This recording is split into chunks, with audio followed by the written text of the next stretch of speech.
नमस्कार मित्रांनो, आज आपल्यासोबत गौतमी पाटील आहे. आपण त्यांच्याशी संवाद साधूया. मॅडम, तुम्ही आज छत्रपती शिवाजी महाराजांच्या जन्माने पावन झालेल्या या जन्मभूमीवर आलेत. आज तुमचा एक्सपिरियन्स कसा आहे?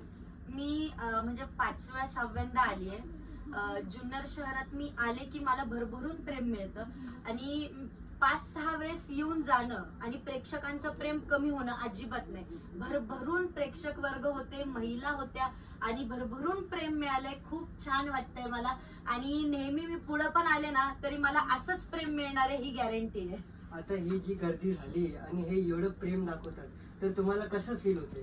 खूप छान वाटतं. प्रेक्षकांचं प्रेम मिळाल्यावर, महिला वर्गांचं प्रेम मिळाल्यावर जास्ती छान वाटतं. का तर त्यांना मोजके काही दिवस मिळतात एन्जॉय साठी, तर ते कार्यक्रमाला आलेत की अजून बरं वाटतं. आता तुमचं मुली शिकतात आहे आणि जे तुम्हाला आयडल मानतात आहे, तुम्ही काय त्यांना सजेशन द्याल आणि काय म्हणजे तुमच्या तर्फे सांगाल तुम्ही? मी म्हणते मला आयडल मानू नका, अभ्यास करा, शिक्षणाकडे लक्ष द्या आणि प्रगती करा खूप छान आणि कोणालाही घाबरू नका. ठीक आहे. एक सेल्फ इंडिपेंडेंट वुमन म्हणून काय सांगाल? मी तेच सांगेल की जे वाटतं ते बिंदास करायचं महिलांनी. प्रत्येक महिला घाबरती की मी काय करू, मग मी बाहेर पडले तर मी हे ते.